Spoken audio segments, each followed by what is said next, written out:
Hi viewers, this is me Ribaha Imran and you are watching my YouTube channel. Viewers, good morning और कैसे हैं आप सब लोग। और सबसे पहले चैनल को सब्सक्राइब के लिए वीडियो को लाइक करें, शेयर करें और बेल आइकॉन ऑन करना मत भूलिएगा। आज हम बहुत ही ज़बरदस्त टॉपिक लेकर आपके सामने हैं और इंडिया से हमें ज्वाइन किया है डॉक्टर अभिषेक मिश्रा जी ने। सर बेहद शुक्रिया हमारे व्यूवर्स के लिए आपने टाइम निकाला। बहुत बहुत धन्यवाद आपका कि आपने मुझे अपने चैनल पे निमंत्रित किया है। रिबाहा जी, आपके सभी दर्शकों को मेरा शुभ प्रभात, गुड मॉर्निंग, नमस्ते, राम राम, आदाब, सलाम, सत श्री अकाल, वनक्कम, बुंजवा, बुनसवारे इज इन द इवनिंग, बुंजवा, bonjour, sorry, bonjour, bonjourne, guten morgen, और भी जितनी तरीके की ह्यूमन ग्रीटिंग्स हो सकती हैं, जूले, वो सब आपके दर्शकों को मेरी तरफ से प्रेषित किया जाता है।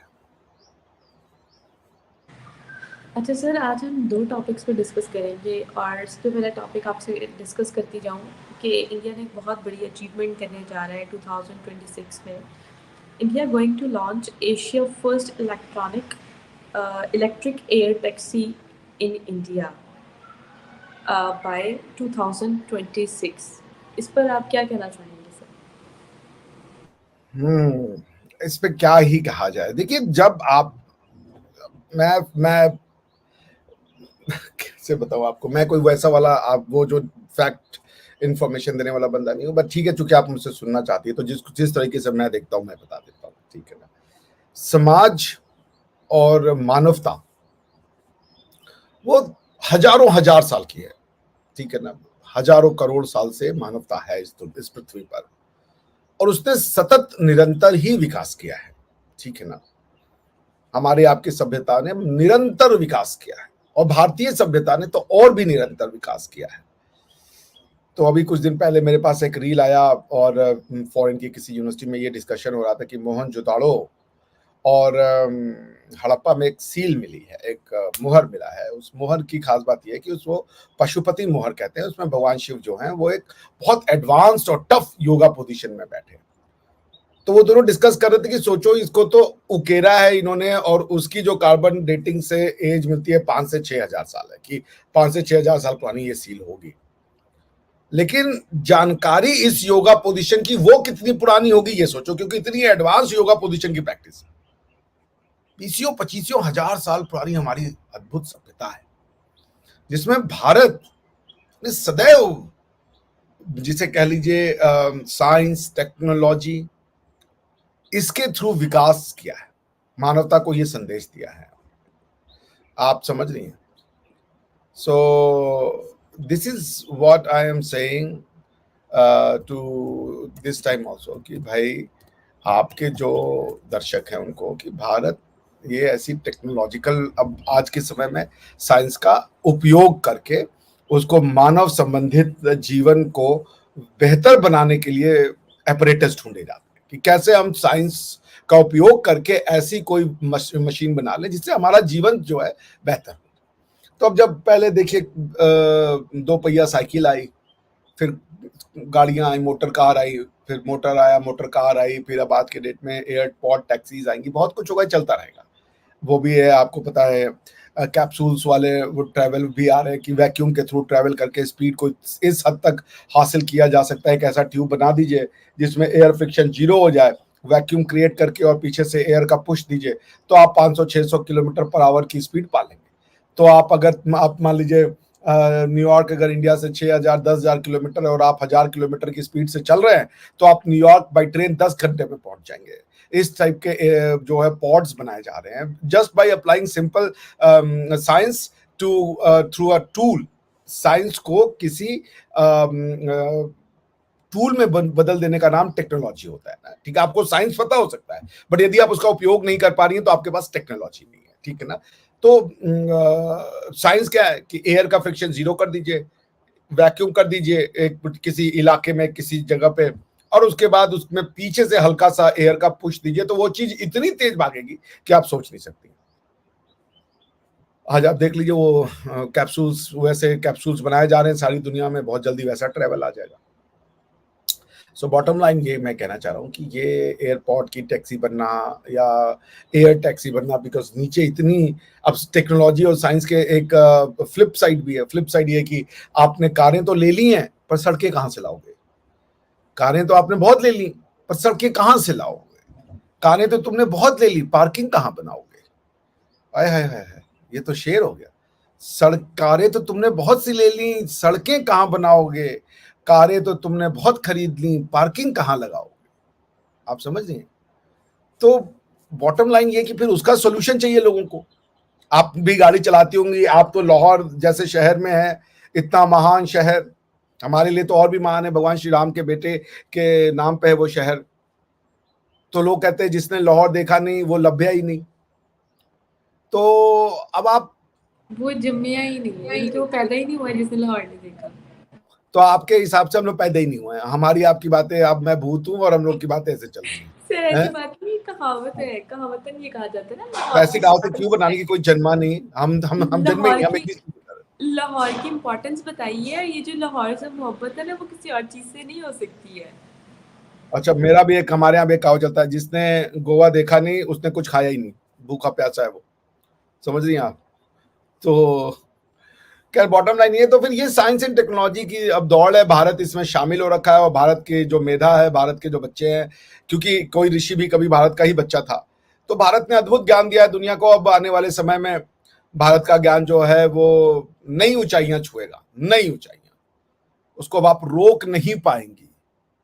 अब हम जो है वो ऐसी ऊंचाइयों पे जाएंगे कि ऊपर ही ऊपर टैक्सी में, हम सोचिए आपके छत पे आ जाएंगे।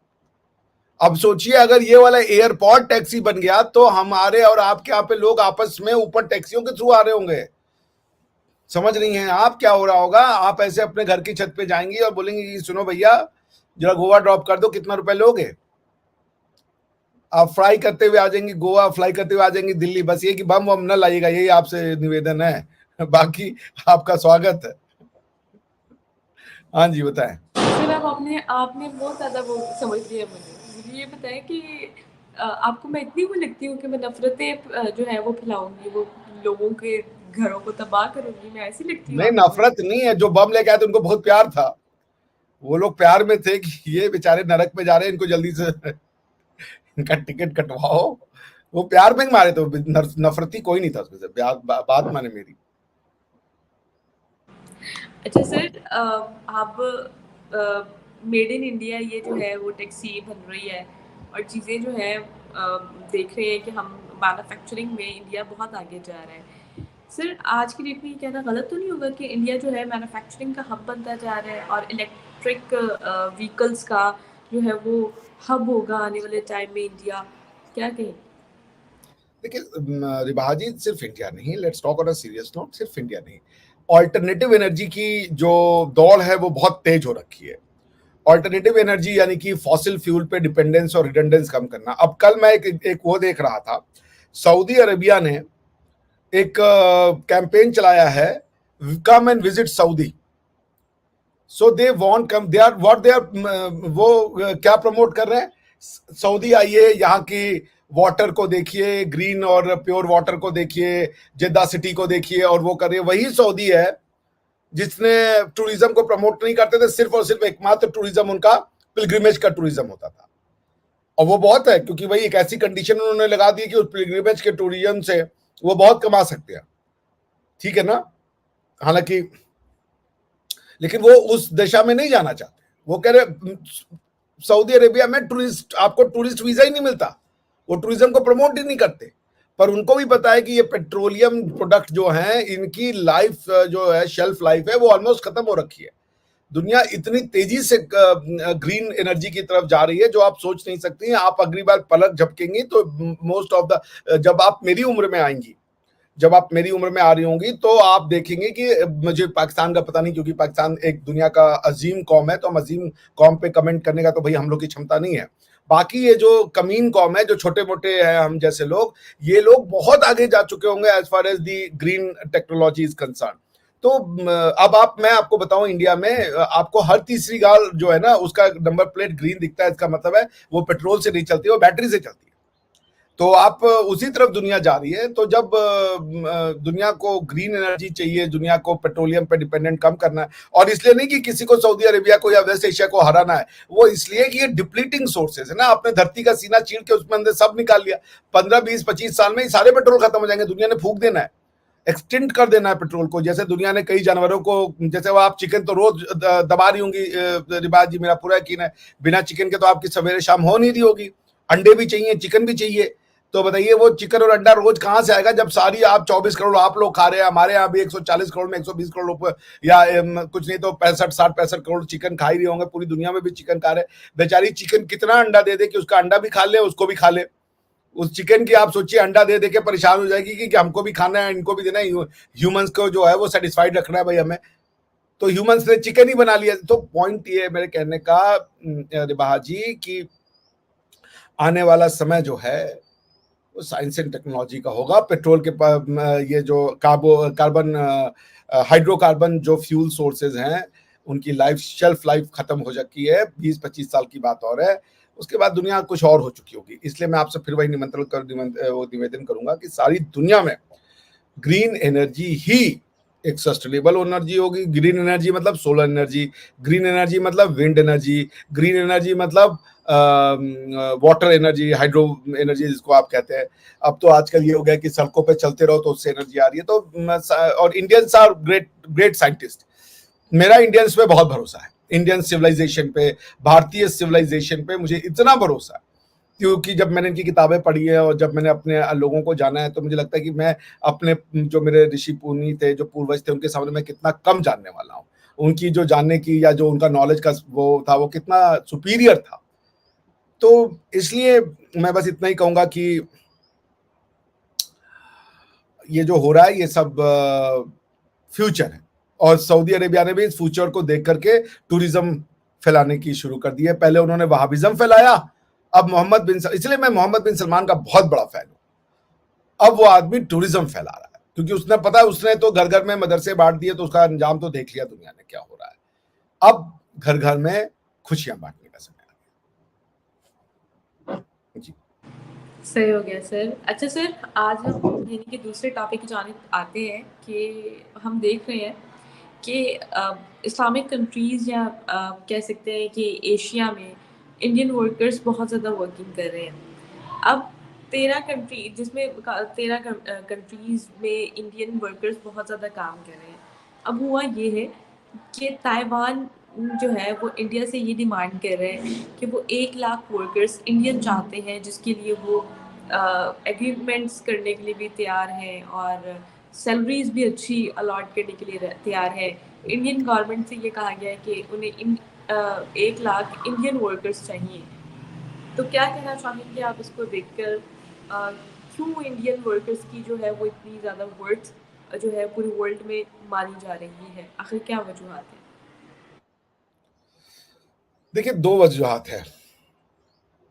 एक तो वो जो है क्या नाम है, ताइवान की जो पॉपुलेशन है वो बहुत बढ़ रही है, ठीक है ना, जिसको सुपर एज कह रहे हैं कि बाय 2025 उनके पास वर्केबल फोर्स ही नहीं रहेगा, ठीक है ना, because of the growing age factor. एक तो ये बड़ा फैक्टर है, और दूसरी बात की जो इंडियंस होते हैं ना, जो इंडियंस की जो हजारों साल, मैंने कहा ना 25,000 साल से जो ये हमारी मानसिकता बनाई गई है ना, वो ये कि हम सबसे प्यार करते हैं।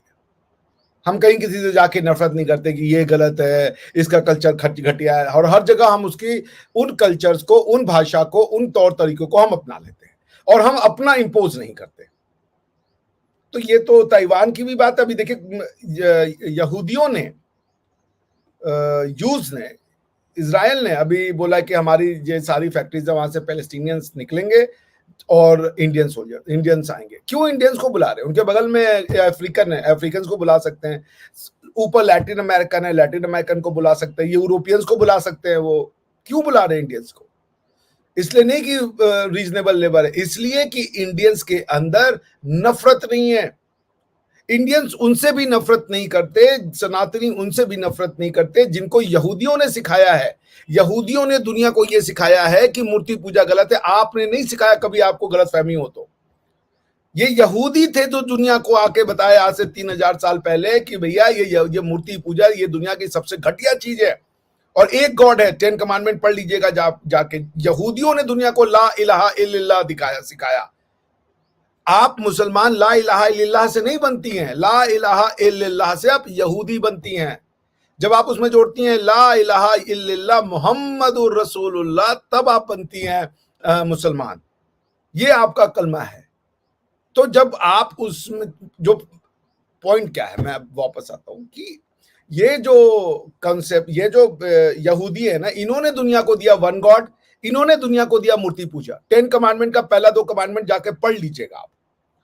10 कमांडमेंट का पहला कमांडमेंट है ला इलाहा इल्लल्लाह, और 10 कमांडमेंट का दूसरा वो है मुशरिक होना गुनाह है, कि मूर्ति पूजा। या गॉड ने मोजेस को माउंट सिनाई में ये कहा कि जो भी मूर्ति पूजा करता है वो 1 नंबर का पापी है।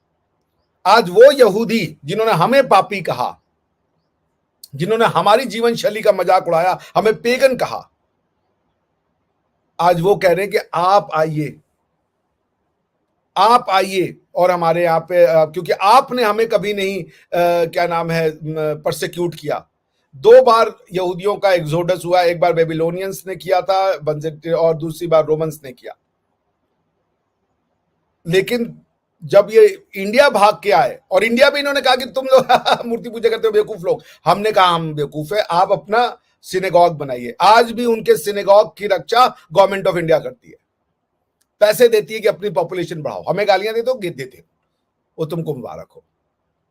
यहूदियों का परसिक्यूशन सारी दुनिया में किया, कम या ज्यादा, लेकिन यहूदियों को गले लगाया किसने? जिसको उन्होंने गलत कहा, हनूद। और आपके यहां के लोग यहूद और हनूद की साजिश बता रहे। इसका मतलब समझ रहे हैं? इसका मतलब यह है कि यहूद ने यह कहा है कि ठीक है भैया, हम ला इलाहा इल्लल्लाह से आपको गलत नहीं समझते, आप जो करें वो सही है। आज वो अपना जान छुड़ा लिया उन्होंने इस चीज से, और आज वो तरक्की की राह पे गामजन है। जिस दिन आपके लोगों को ये बात समझ में आएगी, थोड़ी लेट हो जाएगी, समझना तो आपको पड़ेगा ही, क्योंकि मैंने आपके यहाँ के लोगों को सुना है और उनकी बातें सुन के सिर्फ सर पकड़ के दीवार पे मारने का मन करता है कि ये थॉट प्रोसेस आज भी चल रही है और इनको लोग वाह वाह भी कर रहे हैं। बहुत पीछे हैं आप भी, सामाजिक दृष्टि से, दार्शनिक दृष्टि से और विज्ञान की दृष्टि से। आपके यहाँ आपके लोगों में कमियां नहीं है रिभा जी। पाकिस्तान के लोग टैलेंटेड हैं, उतने ही टैलेंटेड पे पाकिस्तान की भूमि पे तक्षशिला है, पाकिस्तान के लोग कैसे टैलेंटेड नहीं होंगे? तक्षशिला भारत की जो यूनिवर्सिटी थी, उन यूनिवर्सिटी में जब दुनिया में लोग पढ़ना लिखना नहीं चाहते थे, आपके यहाँ पे तक्षशिला है, जो हमारी तक्षशिला है बेसिकली। वो लोग कैसे कमजोर हो सकते हैं? आचार्य चाणक्य ने अर्थशास्त्र लिखी थी, दुनिया की पहली पॉलिटिको इकोनॉमिक बुक, वो वाले लोग कैसे मूर्ख हो सकते हैं? आपके पास मोहनजोदाड़ो और हड़प्पा है, आप कैसे मूर्ख हो सकते? जिन्होंने दुनिया को सिविलाइजेशन दी, उस समय पे सड़कें बना के, नालियां निकाल के, ड्रेनेज सिस्टम, और जब लोगों को ये नहीं पता था कि हम टॉयलेट करने कहां जाए, टॉयलेटरीज बना के दी। आपको पता ही नहीं है आपके पास क्या है, आपको घबराने की जरूरत है, क्योंकि आपने अपनी चीजों को नकार दिया, उन पे थूक दिया,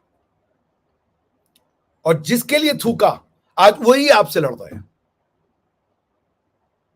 और जिन जिन आप जो हैं, आप उसको मानने को तैयार नहीं। सो बॉटम लाइन यही है कि हिंदू या इंडियन, भारतीय, वो गारंटी है आपकी सुरक्षा की, वो गारंटी है सबसे उन्नत बुद्धि की, वो गारंटी है आपको सम्मान करने की, वो गारंटी है कि आपके समाज में किसी भी तरीके की विचलन पैदा नहीं करेगा।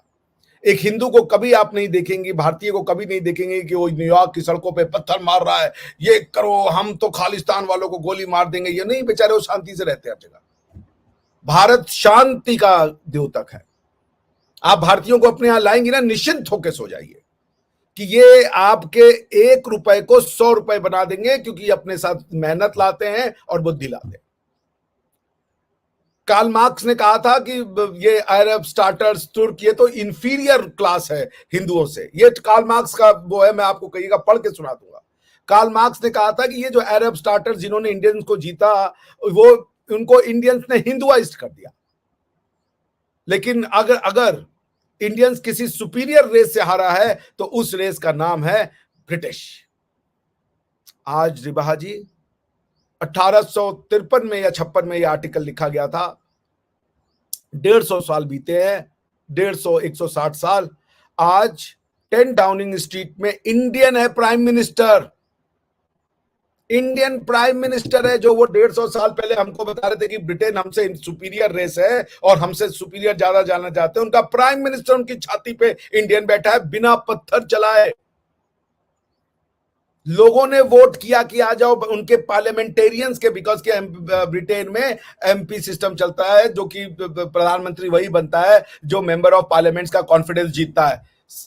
40 साल से भी कम का ऋषि सुनक खड़ा हो गया कि मैं ब्रिटेन को पढ़ाऊंगा, लेकिन वो भारतीय है, वो अपनी सभ्यता और अपने कल्चर से प्यार करता है। और सुन लीजिए, अभी यही नहीं, और सुनिए, जो उनकी गृह मंत्री है, सेकेंड मोस्ट इंपॉर्टेंट पोस्ट, वो भी इंडियन है, सुवेला ब्रह्ममान, जिन्होंने हमें कहा कि हम छोटे हैं, हमारी रेस इंफीरियर है। आपके यहाँ पे जो मार्क्स को मानने वाले हैं ना, मैं अभी पढ़ देता हूं ताकि ये जो मार्क्स के आपके यहाँ पे कुछ लोग बैठे हुए जो बताते हैं कि इंडियंस के यहाँ पे वो आ गया है, घमंड आ गया है, तदव्वुर आ गया है, तो उनको भी मैं बता दूं कि कार्ल मार्क्स ने क्या कहा था इंडियंस के लिए। सुन लीजिएगा रिबाहा जी, सांसें रोक करके सुनिए। मैं पढ़ रहा हूं, अंग्रेजी तो आपको आती होगी क्योंकि आप यूनिक स्कूल में गई हैं, जहां तक मुझे लगता है, तो आपकी अंग्रेजी तो माशाअल्लाह अल्हम्दुलिल्लाह ही होगी, ठीक है ना? सुनिए। जी जी सर। सुनिए। Arabs, Turks, Tatars, Mughals, who had successively overrun India, soon became Hinduized. The barbarian conquerors, being by an eternal law of history, conquered themselves by the superior citizen civilization of their subjects.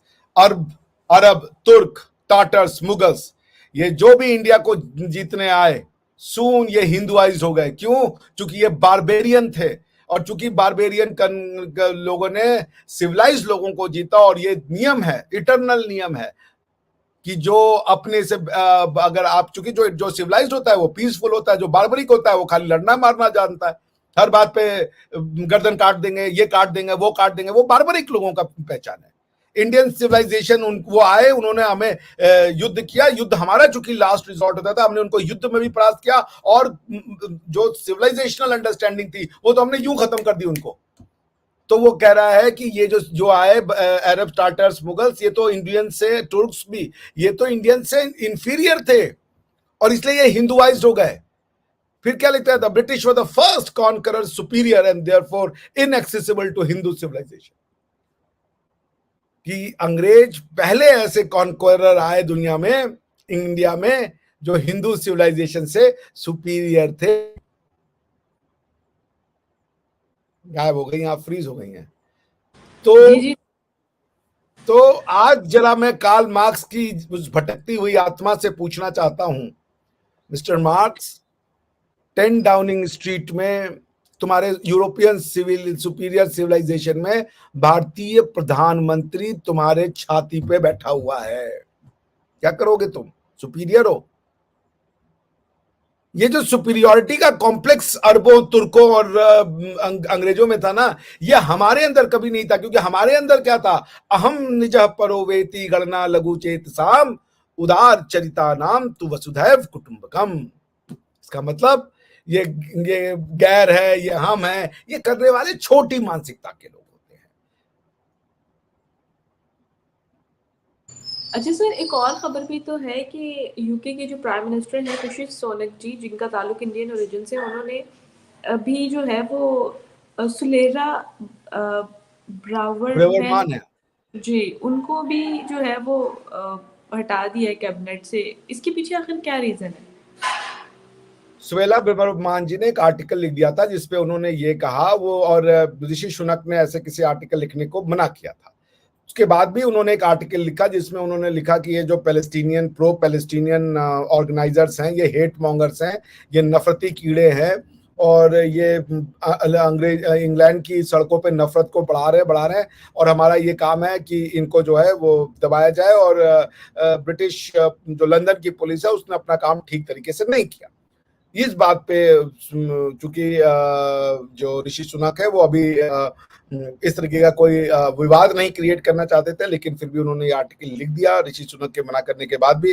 तो ऋषि सुनक ने उनको इसी article पे कहा कि आप government से चली जाएं, उन्होंने उसको स्वीकार कर लिया। उसके बाद ब्रिटेन के प्रधानमंत्री James Cameroon,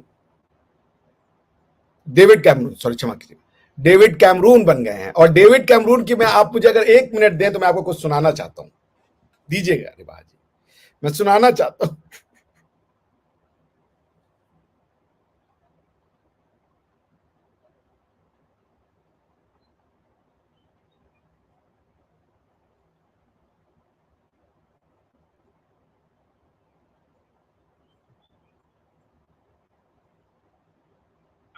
We had an election. It wasn't quite on the scale of the one India had last year. But the British public did something momentous. They elected more members of parliament of Indian origin than there have ever been before. With Rishi Sunak, Alok Sharma, Suella Fernandez in parliament, with Shailesh Vara in the Ministry of Justice, and with Priti Patel sat at my cabinet table, I know one thing. It won't be long till there is a British Indian Prime Minister in Downing Street. क्या कहा उसने? मैं आपको ये बताना चाहता हूं कि वो दिन दूर, ये 2015 की बात है जब मोदी जी गए थे, उसने कहा, मैं 2015 में कहा, मैं आपको ये बताना चाहता हूं वो दिन दूर नहीं जब एक ब्रिटिश इंडियन प्राइम मिनिस्टर बनेगा, और 4 साल के अंदर। और मैं आज आपको बताता हूं, आप इतिहास और भूगोल दोनों से लड़ रही हैं। आप सिर्फ इतिहास ही नहीं बदलना चाहती हैं, मिटाना चाहती हैं। आप अपनी ज्योग्राफी और जिसे कहते हैं लॉज ऑफ नेचर, कुदरत के निजाम से लड़ रही हैं। आप आना तो आपको इसी रास्ते पे ही है। तो भारत का प्रधानमंत्री बनना था, बन गया। और खैर, सुवेला ब्रह्मण्यम जी का जो आपने पूछा, तो उन्होंने वो आर्टिकल लिखा था, इसके लिए उन्होंने हटा दिया। और यही उस समय प्राइम मिनिस्टर थे डेविड कैमरून, जिनकी आपने बात सुनी जब मोदी जी गए थे लंदन में। तो मेरे ख्याल से वेम्बले में ये हुआ था। वेम्बले एक बहुत बड़ा स्टेडियम है जहाँ पे कि कॉन्सर्ट्स होते हैं। आपको जैसे पता होगा कि यूरोप में या वेस्टर्न सिविलाइजेशन में म्यूजिक कॉन्सर्ट्स का उतना ही क्रेज है जितना आपको कपड़ों का क्रेज है, और इंडिया पाकिस्तान में क्रिकेट का क्रेज है, उसी टाइप का क्रेज है। तो वेम्बले में इन्होंने कहा था 2015 में कि बहुत जल्द एक इंडियन प्राइम मिनिस्टर होगा, और वो बन गया। उन्होंने क्यों नहीं बोला कि एक पाकिस्तानी प्राइम मिनिस्टर होगा? आके बोलेंगे वो। हालांकि स्कॉटलैंड का एक जो है वो हेड ऑफ स्टेट बना हुआ है, लेकिन उसकी माता वो इंडियन पूरी तरीके से पाकिस्तानी नहीं है, उसकी माता ये स्कॉटिश है। लेकिन ठीक है, मैं उसमें विभेद नहीं करता। लेकिन क्या कोई प्राइम मिनिस्टर नवाज शरीफ के साथ, इमरान खान के साथ, शहबाज शरीफ के साथ, आसिम मुनीर के साथ, इन लोग के साथ खड़े होकर के ये बोलेंगे कि पाकिस्तान का आदमी एक दिन प्रधानमंत्री बनेगा ब्रिटेन का, ये मैं आपको आज वादा करता हूं? नहीं बोलेंगे। क्यों? क्योंकि आप जाएंगे तो आप कहेंगे ब्रिटेन को खा जाओ, एनु वड़ दो, एनु गलत है, एनु कुछ पता ही नहीं है, सब सच, सब सानू पता है जी। ए सानू ने, हम ये नहीं करते। क्यों नहीं करते हम? इसलिए नहीं कि हम स्पेशल हैं, ये हम नहीं करते, ये हमसे करवाता है अहम निजम परोवेति गणना लघु चेतसाम उदार चरिता नाम। ये हमारा चरित्र बनाया गया।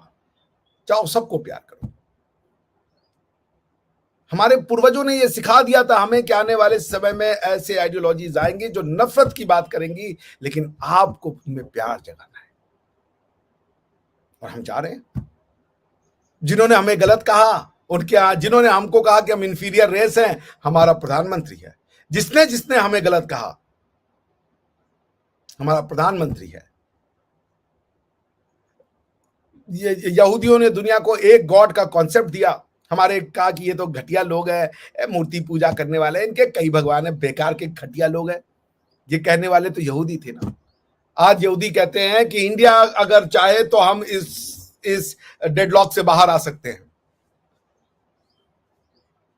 आज वो यहूदी जिन्होंने दुनिया को एक गॉड कि तुम्हारा भगवान क्या कर लेगा, वो तो मूर्ति है, मूर्ति से बोलो उठ के खा ले, मूर्ति से बोलो जरा हेल्प कर ले। तो भैया अगर भगवान ऐसे ही है तो बोल दो भगवान से युद्ध रुकवा ले, मरने से बचवा लो, भगवान को बोलो ताकतवर है इतना भगवान, तो क्यों मर रहे हैं लोग, सॉल्व करवा लो भगवान से इजराइल पैलेस्टाइन का कॉन्फ्लिक्ट।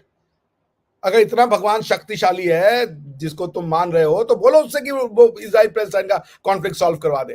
ये तो दोनों उसी भगवान को मान रहे हैं। तो बातें कुछ भी बोल देना, ना कुछ एनालिसिस करना, ना उसके डेप्थ में जाना, मन में जो आए नाप शनाप अनर्गल बोले जाओ, क्योंकि साला कोई रोकने वाला नहीं है। यही होगा। मैं फिर आपसे कह रहा हूं कि भारत का मतलब प्रेम। इजराइल भारतीयों को चाहता है, भेजिए हमारे यहाँ, क्योंकि वो सुरक्षा की गारंटी है, वो उनकी बेटियों की सुरक्षा की गारंटी है, उनके जीवन की सुरक्षा की गारंटी है। वो किसी से नफरत नहीं करता। उदार चरिता नाम, उदारता, इंसान, ये सिविलाइजेशन की निशानी है। ये हमारे बाप दादाओं ने हमें बहुत मेहनत से दी है, हमने इसको संजो के रखा। हम में से जिन्होंने ये छोड़ दिया इस चीज को मानना, उदार चरिता नाम तो वसुधैव कुटुंबकम, आज देख लीजिए वो दुनिया में उनकी क्या आइडेंटिटी है। और मैं ये कहूंगा आज आप देख लीजिए आपकी दुनिया में क्या आइडेंटिटी है। आप बम फोड़ने के लिए जाने जाते हो, आपको नॉर्वे ने बैन किया, आपको ग्रीस ने बैन किया, आपको सऊदी अरेबिया ने बैन किया, यूएई ने बैन किया, सिर्फ इसलिए कि अपने कल्चर से आपने मुंह मोड़ लिया। बहुत शुक्रिया सर आपका, आपके वक्त का बहुत शुक्रिया। व्यूअर्स, आप सबसे रिक्वेस्ट है कि सर के चैनल को भी लाजमी सब्सक्राइब कीजिएगा। सर के चैनल का जो नाम है वो अभिषेक मिश्रा तक्षशिला के नाम से, तो लाजमी अपने इनके चैनल को सब्सक्राइब करना है। साथ ही साथ मेरे चैनल को लाजमी सब्सक्राइब कीजिएगा और बेल आइकॉन ऑन करना मत भाई भूलिएगा। लाजमी ना बोले, लोगों ने सब्सक्रिप्शन छोड़ी है, मेरा तो अनसब्सक्राइब करना शुरू कर दिया है। व्यूअर्स ये ज्यादती ना करें सर के साथ, सर बड़ी नहीं, मेहनत मैं करते मजाक हैं तो उनके चैनल को लाजमी सब्सक्राइब कीजिए। और साथ ही साथ मेरे फेसबुक पेज को भी लाजमी सब्सक्राइब कीजिएगा। फेसबुक पेज का जो लिंक है वो मैं नीचे डिस्क्रिप्शन में पेस्ट कर दूंगी, तो आपने लाजमी फेसबुक पेज को भी सब्सक्राइब फॉलो करना है और मेरी वीडियोस को ज़्यादा से ज़्यादा शेयर करना है। नेक्स्ट प्रोग्राम तक के लिए हमें दी इजाज़त। Thank you so much.